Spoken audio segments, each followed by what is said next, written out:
तो मनुष्य जन्म का लक्ष्य कुछ हासिल करना अगर है तो उस हासिल करने के बाद मिटना भी है, ये पक्का है। सूर्य अगर उदय होता है तो अस्त होगा, ये पक्का है। जीवन अगर मिला है तो मृत्यु होगी, ये पक्का है। अगर कुछ सफलता मिली है तो विफलता का मुंह देखना पक्का है।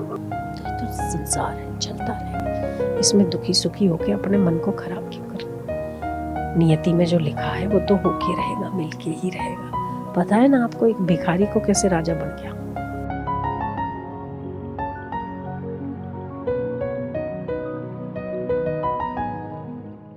स्टीव जॉब्स एप्पल कंपनी का सीईओ, कंपनी डूबने में चली गई, लॉस हो गया कंपनी का, बहुत विक्षिप्त चित्त हुआ। क्या करूं क्या ना करूं उसे कुछ समझ में नहीं आ रहा था। ऊपर से उसकी जो चिंतन की वृत्ति थी वो उसे बीमार किए दे रही थी। क्या करूं, कितने इलाज किए, डॉक्टरों के पास गया, डिप्रेशन का इलाज किया, ये किया वो किया, कोई फायदा नहीं। फिर उसको किसी ने कहा कि भारत में जो योग होता है उस योग के जरिए आप ठीक हो सकते हैं। यहाँ आया, यहाँ नीम करोली बाबा के आश्रम में गया, 3 दिन रहा। हनुमान चालीसा का पाठ होता था और नीम करोली बाबा के पास वो था। कहते हैं कि लोग वो हनुमान जी का अवतार माने जाते थे। 3 दिन तक नीम करोली बाबा के आश्रम में रहा। सुबह शाम ध्यान करना, मेडिटेशन करना, योग करना, हनुमान चालीसा का पाठ करना, यही उसका रूटीन रहा। आप नहीं मानेंगे, वो 3 दिन केवल यहाँ पर रह के गया और जो आध्यात्मिक ऊर्जा लेके गया। और जब वो अपने देश लौटा और उसको जब प्रेरणा हुई यहाँ आश्रम में कि तुम्हें हिम्मत नहीं हारनी चाहिए, जीवन को कभी भी निराशावादिता से नहीं देखना चाहिए। निराशा कुछ समय के लिए दस्तक जरूर देती है पर हमेशा के लिए टिक नहीं सकती। इससे ऊपर उठो, फिर से जाओ, फिर से पुरुषार्थ करो। वो जब गया, यहाँ से इसको अंतर से प्रेरणा हुई। वो जब गया और उसने एक दूसरा यूनिट लगाया, उसने किसी कंपनी से टाई अप किया और फिर जो आज आपको पता है कि एप्पल कंपनी फिर से खड़ी हो गई। अब तो करोड़ों की मालिक है, तब पहले बीच में कर्जे में डूबी थी, बंद होने की नौबत थी एप्पल कंपनी को। आज भी एप्पल कंपनी का सीईओ लिखता है कि भारत के पास जो शांति है, भारत के संतों के पास जो ज्ञान है, ऐसा पूरी दुनिया में कहीं नहीं। आज भी मुझे जब समय मिलता है तो मैं उस आश्रम में जाके थोड़ी देर बैठने की कोशिश करता हूँ, 1-2 साल में। क्या चीज़ है वो यही चीज़ है कि जिस जिस महापुरुष ने ईश्वर की प्राप्ति की है, उसके चरणों में बैठ के सत्प्रेरणा अपने आप आती है, बुद्धि अपने आप विकसित होती है, हृदय अपने आप शांत होता है, चित्त की वृत्तियां थम सी जाती। रमण महर्षि के चरणों में बैठते थे इंजीनियर, डॉक्टर्स, तो लिखते थे कि हम महर्षि के चरणों में बैठते तो एक बिजली सी कौन जाती है ऊपर से लेके नीचे तक, लगता है कि कुछ तो पावर है। वो महर्षि बोलते नहीं थे। तो मनुष्य जन्म का लक्ष्य कुछ हासिल करना अगर है तो उस हासिल करने के बाद मिटना भी है, ये पक्का है। सूर्य अगर उदय होता है तो अस्त होगा, ये पक्का है। जीवन अगर मिला है तो मृत्यु होगी, ये पक्का है। अगर कुछ सफलता मिली है तो विफलता का मुंह देखना पक्का है। जो कुछ भी बना है उसका मिटना अवश्यंभावी है। अभी मिटे, सालों के बाद मिटे। सूर्य उदय होता है तो अस्त होता है। फूल खिलते हैं तो कुम्हला जाते हैं, मकान बनते हैं तो ढह जाते हैं। अवश्यंभावी। 50 साल के बाद मरे या 100 साल के बाद मरे, मरना तो पक्का है। किसी का जन्म लेना पक्का है कि नहीं। आपके घर बेटी होगी कि नहीं होगी पता नहीं, बेटा होगा कि नहीं होगा पता नहीं, पर जो बेटा हुआ है वो मरेगा कि नहीं वो पक्का है। उसमें कोई डाउट नहीं, पक्का, कोई संशय नहीं। तो जो बनता है वो बिगड़ता है, जो खिलता है वो कुमलाता है, ये सिद्धांत है। जो उदय होता है वो अस्त होता है। तो ये तो संसार है, चलता रहेगा। इसमें दुखी सुखी होके अपने मन को खराब क्यों करना। नियति में जो लिखा है वो तो होके रहेगा, मिलके ही रहेगा। पता है ना आपको, एक भिखारी को कैसे राजा बन गया। राजा को बेटा नहीं। अब राजा वृद्ध होने लगा, राज्यपाट की चिंता हो गई, राज्य संभालेगा कौन, क्या किया जाए। प्रजा में से ही किसी को ढूंढ लो, कोई योग्य होगा। बेटे को उस राज तिलक करके उसको ईश्वर पर बड़ी श्रद्धा थी।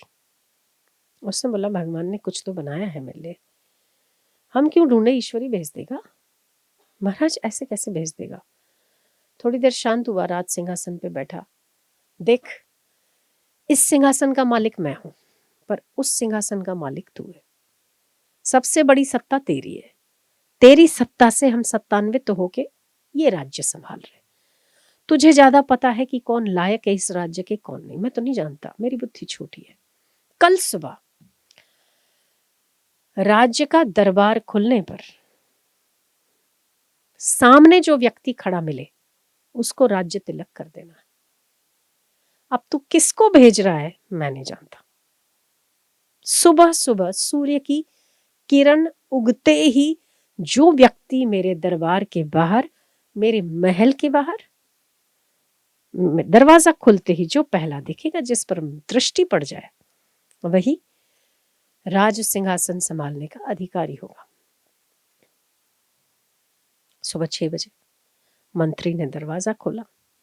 एज यूजुअल, जैसे एक भिखारी रोज बैठता था दरबारियों के आते जाते पर भीख मांगने, आज भी वैसे ही बैठा था। भिखारी रोज बैठता था, आज भी बैठा है। मंत्री के तोते उड़ गए। महाराज की आज्ञा है, पहला व्यक्ति पहली किरण उगते ही जो सामने दिखे उसको राजा बनाएंगे। भिखारी को राजा कैसे? राजा को बोलूंगा क्या? भिखारी मिला, किसी और को ढूंढता हूं। उसने थोड़ी दूसरी नजर घुमाई, पर राजा की आज्ञा क्या थी? जो दरवाजा खुलते पहली दृष्टि में नजर आए उसको ले आना। मंत्री ने उसको बोला, आउट। बोले महाराज गलती हो गई, दोबारा नहीं बैठूंगा। आपको मेरी शक्ल अच्छी नहीं लगती, भिखारी की शक्ल देखी आज आपने पहली बार। ऐसे तो 9 बजे दरवाजा खुलता है, आज 6 बजे खुल गया, मैं क्या करूं। आपने पहला आज दरवाजा खोला, वैसे मैं रोज ही बैठता हूं। तू चुप। राजा के पास मैं नहीं बैठूंगा, कभी नहीं बैठूंगा, इधर जगह बदल दूंगा। सजा देने के लिए लेके जा रहे हो? बोले चुप। अरे मैं कह रहा हूं जितने पैसे अभी तक तुम्हारे दरबारियों से और राज्य से लिए हैं मैंने सब दे देता हूं, मुझे माफ करो, मुझे नहीं जाना। वो क्या समझ रहा था? वो यही समझ रहा था ना कि मैंने गलती कर ली कि सुबह सुबह अपनी शक्ल दिखा दी। तो चुप रहे, ऐसा कुछ नहीं होना। नहीं फिर मुझे ऐसे पकड़ के क्यों ले जा रहे हो महाराज के पास? सुबह 6 बजे भीख नहीं मांगूंगा, जितना टाइम बोलोगे उतना मांगूंगा। नहीं बोलोगे नहीं मांगूंगा। बोलो कचरा पोछा करूंगा दरबार का, जो बोलो करूंगा, मुझे राजा के पास मत लेके चलो, मुझे राजा के पास मत लेके चलो, मेरी गलती हो गई। अरे तू चुप रहे, तू चल बस। वो पकड़ के राजा के पास ले उसको। राजा ने ऊपर से नीचे तक देखा, बोला तेरा भी भाग्य चमक गया रे, मैंने प्रण लिया, इधर आ तू। मंत्री जी इनको राजकुमार के वस्त्र पहनाओ। मेरा इतना बड़ा अपमान आज तक किसी ने नहीं किया, आपने किया। क्या गलती हो गई मेरे से, मुझे माफ कर दो, मुझे जाने दो। देखो मेरी बूढ़ी माँ बाप है, वो मेरे से ही घर चलता है, जितना मैं भीख मांगता उतना कमाता, मेरे से तो आवाज ही नहीं निकल रही। राजा वो जो सोच रहा है वो कभी सोच ही नहीं सकता कि उसको राज्य में सम्मान, राज दरबार में सम्मान के साथ ले जाया जाएगा। पर कहानी कहती है उसी भिखारी का राजा का वेश पहनाकर सिंहासन पर बिठाया गया और राजा ने उसका राज तिलक किया। उसके बाद उसने बड़ा अच्छे से राज्य चलाया भी, प्रजा को सुखी किया भी, और राजा को राजा के लायक हो ऐसे कर्म उसके द्वारा हुए भी। क्या समझते हैं आप? ये घटित घटना है, ये कोई काल्पनिक कपोल काल्पनिक बात नहीं है। अगर भिखारी को राज्य मिलना था तो पकड़कर भी उसको सिंहासन पर तिलक कर दिया गया, ठीक है ना। और जिसको नहीं मिलना है तो सिंहासन पे से भी लोग नीचे उतर जाते हैं, लायक नहीं होते तो उतर जाते हैं, ले लिए जाते हैं। तो जो प्रारब्ध है उससे कम या उससे ज्यादा किसी को मिलना नहीं। ईश्वर पर भरोसा रख के कम से कम भजन करने वाले को भूखा तो नहीं ना मरना पड़ता, 2 रोटी लंगोटी तो देनी है, क्यों मगजमारी करना। और अगर आप कहो हम सब साधु बन जाए, मत बनो। कौन कहता ईश्वर के भरोसे पे रहो, पुरुषार्थ करना चाहिए, करिए, पर सभी चीजों को ईश्वर को अर्पण करते हुए चलिए, तो अनासक्ति का भाव आ जाएगा। मेरा है ना, वहां तक दिक्कत है। अगर मैं किसी दुकान पे काम कर रहा हूं तो सेल्समैन का प्रॉफिट है और सेल्समैन का नुकसान है। लॉस और प्रॉफिट दोनों ही मालिक का है, सेल्समैन का नहीं है। आप किसी दुकान में जाते होंगे ना तो आप देखते होंगे, हाँ मैडम देखिए मेरे पास पीला रंग भी है, दिखाऊं, देखिए ये मेरे पास सफेद भी है, जितना चाहिए मैं निकाल के दे दूंगा।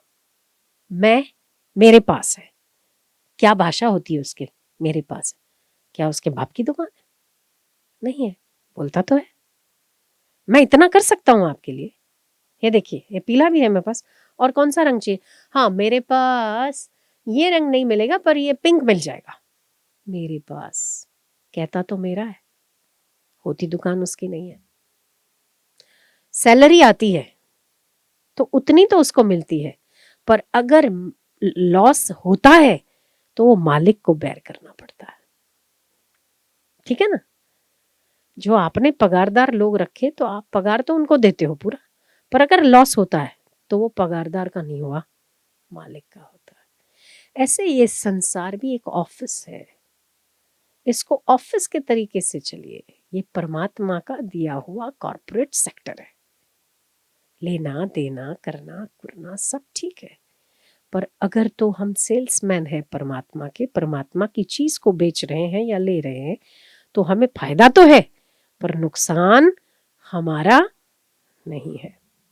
लॉस अगर हुआ तो परमात्मा का, हमारा थोड़ी हुआ।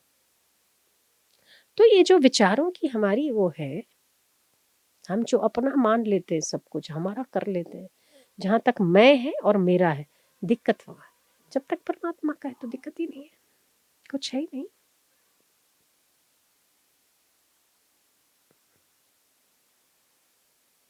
तो आप ईश्वर के हो, आपका बेटा भी ईश्वर का है, वो समझ के सेवा करो, आपका काम भी भगवान का है, वो समझ के सेवा करो, तो फ्री के फ्री रह जाओ।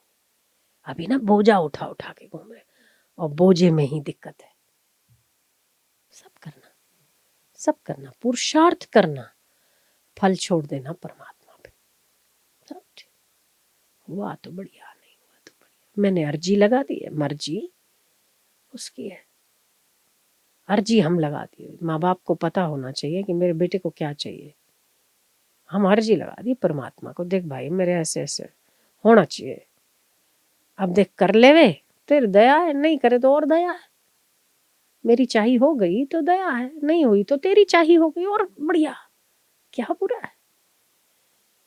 पर हम लोग ना सब कुछ पकड़ के रखना चाहते हैं, मैं जो सोचूं, मैं जो करूं, मैं जैसे कहूं वैसे ही होना चाहिए। दिक्कत वहां है। तो हमारा अटैचमेंट जो है, हमारी जो आसक्ति है, वो ही हमें दुखी करती है और कुछ दुखी नहीं करता।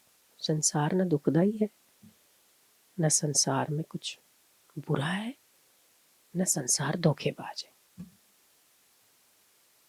हमारी जो समझ है वही धोखा देती है, वही अटैचमेंट करके दुखी होती है, वही अपेक्षाएं करके परेशान।